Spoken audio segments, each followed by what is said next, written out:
Hi, I'm Jonathan Goell. In the last show, I made these two prints from a correctly exposed black and white film negative.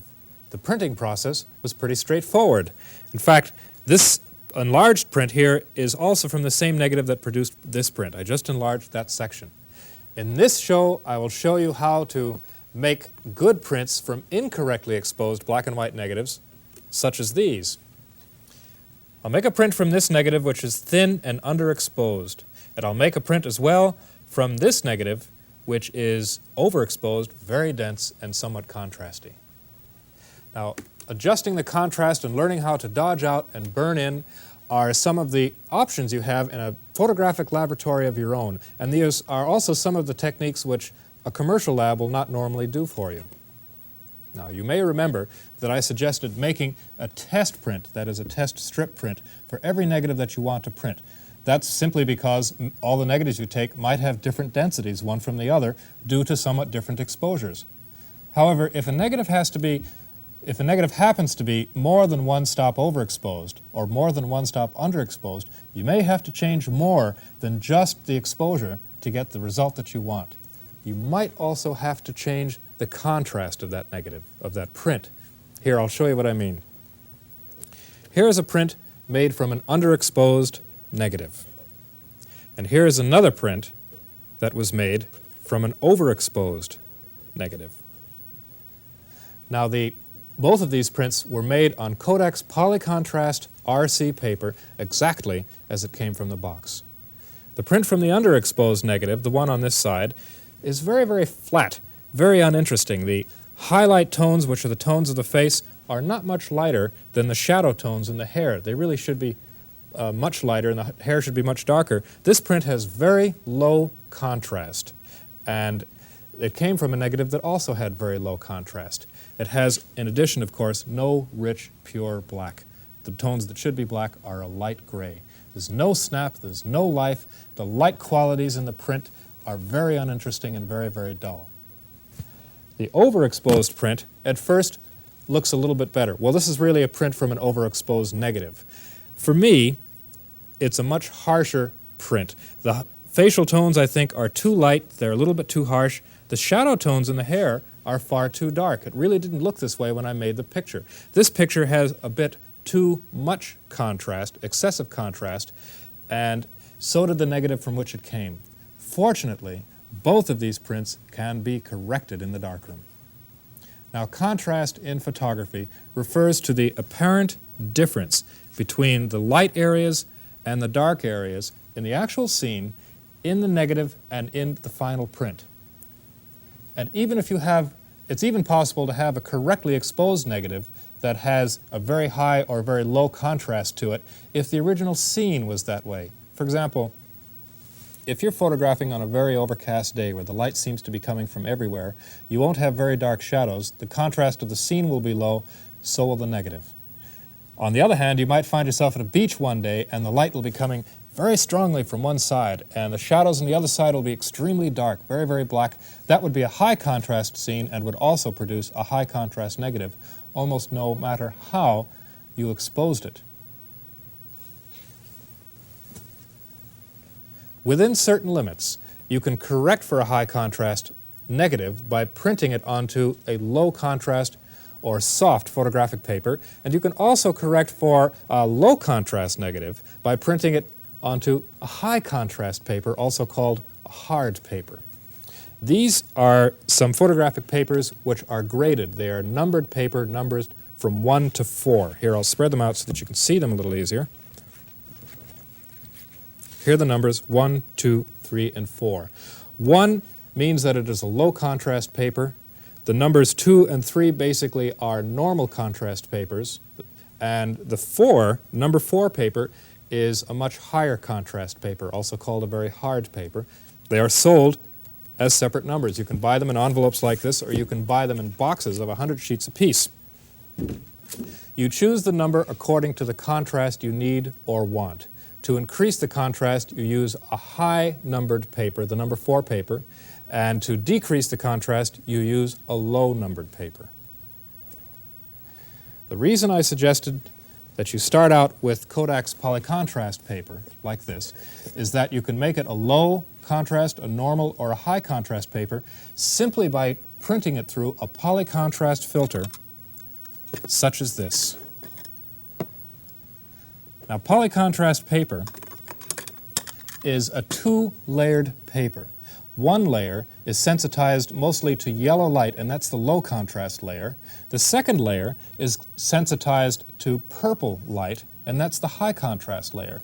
The way that you get different contrasts on the same paper is to change the color of the light that's exposing it. And you change the color of the light with these filters. Now, these filters, this particular batch comes in a box containing 7 filters, numbered 1 through 4. The other filters are half-step filters, 1.5, 2.5, 3.5.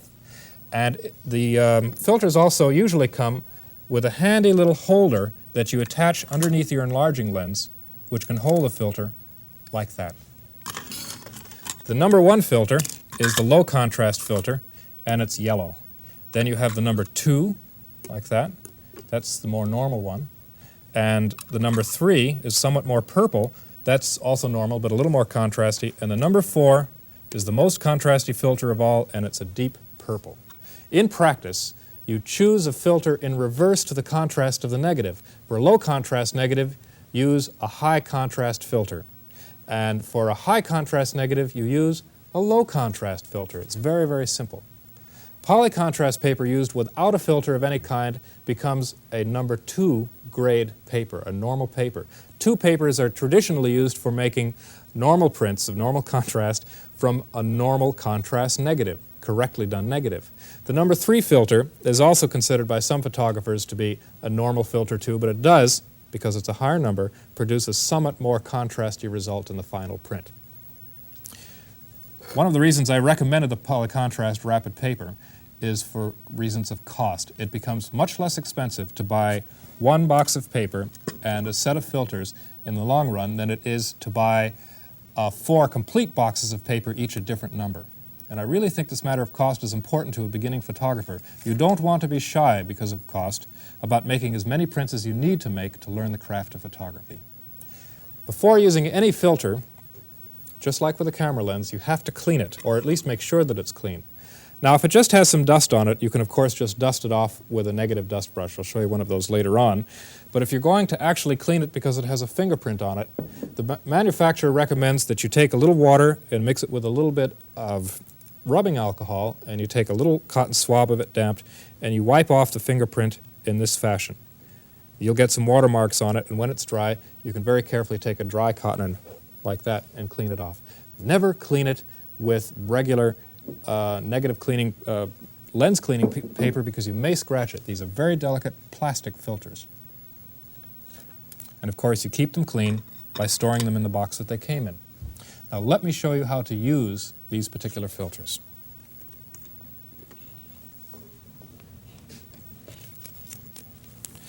I'm going to start today by printing the thin underexposed negative. That's the one that did not get much exposure in the camera. I take it out very carefully from the negative preserver, and I take out the negative carrier, this device, and I place the negative into it with the emulsion facing down, always facing down, and then I center it. I make sure that the head of the subject is facing me, by the way, so that it appears to be upside down. And then I turn on the enlarger light, open the lens, and with a dust brush, just carefully flick off any dust that I might see, because I don't want that to print. And I put that in the enlarger, and I close it down. Then I open the lens to the widest aperture. Well, I did that previously. And now at this point, the house lights, that is your room lights, should be turned off, but you should have, of course, your safe lights still on so that you can see in the dark. The papers are not sensitive to the safe lights. The next thing is to take a piece of blank paper, put it into the photographic, the paper easel. I'll get these out of the way so you can see. And turn on the light and adjust and focus the print. Well, first, I have to adjust it for the proper size, because I'm enlarging on 5x7 paper. And then I have to also focus until I get a sharp projected image onto the baseboard. The best way to determine the proper exposure for these prints, as I've done in the last several shows is to make a test print of different exposures to see which is the best one. This time, however, the filter should also be in place for the test. Take the number 4 filter and put it in place. Generally, you should experiment on your own with several different filter and exposure time combinations until you find the best one for the job of printing that particular negative. But before the show, I experimented with several different times and filters, and I found that using a number 4 filter, which I just put in, at an exposure of 10 seconds at f11 will give me the result that I want. The filter is in the holder, which is held underneath the lens. I turn on the light because I want to check the focus again. It's sometimes common for the filter to put the negative out of focus a little bit again, and I use something called a negative focuser, grain focuser, magnifying focuser. It has a mirror here and a very strong magnifying lens here. You put it on the easel with the light on, and you put your head to it, and you look through it until you see a sharp image of the grain pattern of the negative. When you see it sharp in here, it will also be sharp in the print. Then turn the light off. At this point, we're about to make the exposure. Set the lens to f11, 4, 5, 6, 8, 11. Then take out the focusing piece of paper, go to my box of polycontrast paper, take out a pre-cut 5 by 7 inch sheet, and insert it. There it is. And I now need to make my 10-second exposure, and I'll check it there. I use a timer, by the way. You can also use a kitchen clock or a wristwatch that glows in the dark, anything that you can carefully judge the time by. And it should be accurate. There we go. Carefully take it out and take it over to the developer and slip it in. Get it covered immediately with developer and agitate it gently back and forth so that the whole print gets covered. Use the tongs gently to keep the print submerged. Now it's just beginning to come up slowly. Can you see it? After about 15 seconds or so, in most developers, the print will begin to, what we say, come up. You begin to see it. Now, since there is so much to show you today, I'm actually going to run on a bit because I'd like to show you what a finished version of this print would be if I were to run it through the chemistry. But if you were doing it, you would develop this paper, the polycontrast paper, RC, for 2 minutes in the developer. You would then move it with the tongs to the stop bath to stop the development, and then that would be for about 15 seconds, and then with another pair of tongs, transfer the print to the print fixer for 2 minutes for the RC papers. That makes the paper no longer light sensitive, it makes it light proof. Then you would transfer it from there to the running water wash, where you would wash it for 4 or 5 minutes to completely get out all of the chemicals from the paper so that it would become a permanent print. Now let's see, the paper is covered and the box is closed. Let's turn on the lights and look at a finished result. The print on the bottom was the original one made without any filter at all, which essentially meant making it on a number 2 paper. The top print was how it would look if printed through the number 4 filter, which increases the contrast of the paper, producing this much richer and stronger result. Now you can see that the skin tones in both prints are about the same. The skin tones meaning the higher light areas of the print. But the shadow areas are now much darker, much richer, much more believable, stronger. The print has a greater quality of light to it and of life. Now, as it happens, there is not a great amount of visible shadow detail here. The hair is a little bit darker than it really should be. That's because it's an underexposed negative. It's negative exposure alone that will really determine how much shadow detail you have in that negative. Underexpose the negative, and few shadow details will register on the print. Still, I think this new print is a big improvement over the other one. It's much more satisfying than the one that has inadequate contrast. My rule of thumb for printing is adjust the exposure time for the highlight areas and adjust the contrast for the best shadow areas.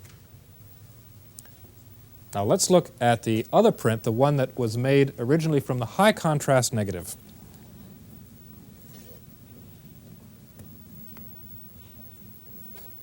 Here it is. I made a corrected version, now on the other side, printing it through a number 1 filter, which lowers the contrast of the paper, getting a better result. Now look at the differences. The lower contrast print has deeper skin tones than this one, and it also has lighter shadow tones, so the contrast has been as I say, lessened. It's a much softer looking photograph, and additionally, if you notice, the high contrast print lost the highlight separation between the lit hair and the light background, and in this print it came out much better. Highlight tones on the new print, the corrected version, are still a little bit flat and uninteresting to me. That's because they're produced from an overexposed negative, but still I think it's a much better and softer result and more accurately represents what I saw when I made the picture. Seriously over and underexposed negatives will never print out as nicely as one that has been correctly exposed. And properly exposing your negatives, to begin with, will of course alleviate a lot of possible headaches later on in the darkroom. The best negatives are simply the most easy to print. Now, I feel that once you've become consistent with your negative exposures, that you'll find most of them will print out very nicely and very easily on the number 2 and the number 3 filters, if you're using polycontrast, or on the number 2 and number 3 contrast grade numbered papers, the normal grades. Sometimes you can get a negative containing both good and problem densities right in the same frame. Landscapes, for example. Look at this. Landscapes sometimes result in prints that have very nice ground areas, such as in this print of Point Lobos with all the rocks, and yet have sky areas which are bleached out, overexposed, completely white. Now this can be a real problem, but it does have an interesting and a very easy solution for you in the darkroom. The negative, being contrasty, at least partially in the sky parts, well, I could have partially corrected that by using the number 1 filter, the low contrast filter, but I would have not then gotten the ground textures and tones that I liked. I happened to choose a number 3 filter for the ground. How then could I get more darkness and more tones in the sky areas, deeper values there, and also for that matter, how could I get more tones in the waves without changing anything else? I know that there are cloud details in the negative and I know that, well, not only cloud details, but wave details, because I saw them on the baseboard when I was focusing for this print originally. And I remember that that's what interested me to begin with when I made the picture, all those deep clouds. The answer is, to restore the clouds, to add a little bit extra light to the cloud areas of the print. There are no cloud areas yet, in such a way that I bring them out. I will effectively be burning in the sky area. When I do it, I'll hold my hand over it like this and allow more light. I'll show you that down here. I'll put the print under the enlarger and do this with it to allow more light to hit this light part. Burning in means adding more light to an area of the print. Dodging out means holding back more light from certain parts of the print, holding back light, and I'll be holding light from the bottom part of the print. Now the test print that you might have made for this can show you, initially, how much extra time you might have to burn in a particular area. Now, here are the bands of exposure, 3 seconds, 6 seconds, 9 seconds, and 12. The 6-second time was good for the landmass, but look what the 12-second, which is really an additional 6-second, produced in the sky and the waves. They're much darker. How do I get these two tones in the same print? By burning in the sky. Now, the sky part will require an extra 6 seconds. I determined that by looking at this sheet, and the water part will also require an extra 6 seconds of light. Now let's do it at the enlarger. First, I have to remove the old negative carefully, put it into the sleeve, and then get the negative negative preserver that contains the landscape negative, take it out, and put it into the carrier, emulsion side facing down, top of the sky facing me so that I get a right side image on the baseboard. Put it in, and clamp it down like that. Next, I have to withdraw the number 4 filter, put it away, come over here and get the number 3 filter, and put it in place, and then I'll turn out the lights and I will take some enlarging paper and make a 6-second exposure. Okay, let's do it. First, turn out the lights, turn up the safe lights, take out some paper, put it in the easel, and then count off, well, I know that it's focused because it's in the same position it was for the last shot, although you really should focus every time, 6 seconds. 5, 6. Now, at this point, I need to add 6 more seconds to the sky and then follow that with 6 more seconds to the sea. Here's how I'll do it. I'll put my hand under the lens to block the light, and then watching the clock, I want to add 6 seconds to the sky. I'll pull my hands down so that I see just the skylight hitting the print for 6 seconds, and I move my hand around like this so I don't cast a shadow. That's it. Now, I've added 6 seconds to the sky. Now I will add 6 more seconds to the sea area, change the position of my hands so that I emit kind of a small square of light for another 6 seconds, watching the time. This gets better with practice, you see. And then cover the lens momentarily, and then turn off the light. Now, at this point, I might normally develop this, but let's turn on the lights because I'd like to show you very quickly the result that I would have gotten had I processed it.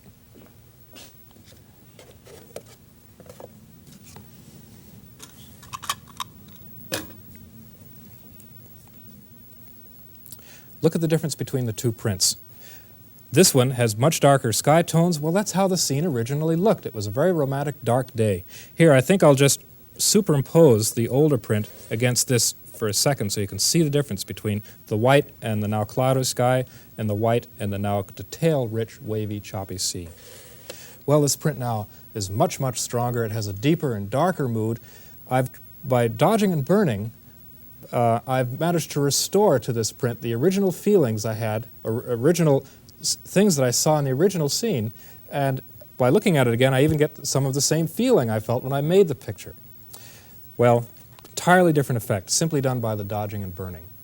Now, I have a saying, and it's a good thing to keep in mind when you're beginning. In fact, it's a good thing to keep in mind throughout your career as a photographer, and that is, I say to myself, if I can see that detail on the negative, I'm going to get it on the print, period. It might take numerous attempts at dodging and burning, changing the contrast, changing the exposure. I might do it often, but I will get all the detail on the negative onto the print. Now, there are different ways of dodging and burning, besides the ways I just showed you, to help get those effects that you want, and I'll show you a little bit here. Let's see, I think it would be easier if I take the negative out so that we can get the most amount of light onto the easel. Okay, I'll raise this up a little so it's easier to see. Normally, when I'm dodging and burning, after the main exposure, I keep my hand under the lens until I decide to do something different. And supposing I would like to burn in just a teeny small area of the print, maybe someone's face, I can make a little hole with my two hands together and just allow a little beam of light like that to go in. Let me take out the filter so it's a brighter image.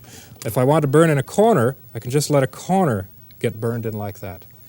Supposing I want to dodge out just a teeny piece of someone's head, for example, I can use a dodging tool, I'll show you about this in a second, and just do it like that. Now, you'll notice that I always keep it moving. If you were to use a dodging tool or your hand keeping it still, you would get a silhouette image of whatever it was that dodged out the light. I'll turn it off here for a second. Now, this dodging tool is a magical device in the darkroom, and I'll show you how to make one. It is very, very simple. You can take a common paper clip, like this, see? Straighten it out, then take a piece of opaque tape, it shouldn't be transparent tape, and then over the end of it, just simply make something that looks like a little flag, like that. You can even see it casting shadows on the counter. Then when you use it under the enlarger, it holds back the light like that. The idea is to try and personalize the different tools that you would use for dodging and burning very quickly, very, very quickly. It's also possible to make one by taking a sheet of paper like this and tearing a teeny hole in it. And then you can hold this under the enlarger, if you want, and simply allow a teeny little spot of light of some particularly tailored size to hit a part of the print. Now, in general, the job is to burn in and to dodge out areas of a print in such a way that the effect does not call attention to itself. I don't think it's really good to have the dodging and burning too obvious in a print, or obvious at all. It should be very graceful, very elegantly done so that you can't see it. Now, it might take you several tries to get it the way you want it in a particular print. In general, like anything else, it simply takes some practice. But it's really an excellent skill to learn. Well, I want to show you some prints in the gallery where dodging and burning were used in particular ways to get particular effects. In this photograph of a longboat taken in Connecticut, Well, it wasn't just the boat I was interested in. I was also interested in creating the smoky, moody atmosphere in the rest of the scene, and I wanted to make this landmass lighter than these areas so that it would appear to be further away in space. During the exposure, I simply held my hand here, like this, for about half the time, keeping it moving, and made this area lighter. You cannot tell by looking at it that it was done. It looks like it really was that way. The next print was taken through a store window in a furniture store late at night in New York, and it was lit only by these lights here, which in the first print I made of this turned out to be bleached out white spots. I could hardly even see that they were lamps. Well, to restore this feeling of lamps, I had to get some highlight detail in there. So I cut out a little hole from a piece of paper and one by one burned in each of these lamps, the surface of this chair, until I got the lamps to look the way I remembered they looked in the original scene. The third photograph of a 1936 Fiat was made in an automobile showroom. And to emphasize the shape, the egg shape of the car, I deliberately darkened down the two outer fenders by burning them in, holding back the rest of the car. And then I also deliberately darkened the showroom area visible over the roof of the car so that it would not conflict with the statement I wanted to make, which is beautiful egg-shaped car. Of course, the reflections also intrigued me a lot too. And I printed with a number 3 grade paper to bring out those reflections very nice and light. In the last print, I wanted to show that this man in the car was asleep, and to do that I had to use a little dodging tool and holding it over his face or part of the exposure, do it until his face was just light enough to show he was asleep. On the other hand, I had to burn in this section here of the window by allowing light just to hit that so that cloud details and this wire could be seen and these other buildings could be seen. Dodging and burning. Well, there are plenty of other printing and contrast procedures that I'll show you about in later shows, but for now, keep shooting, keep producing negatives, keep printing, and I'll see you next time.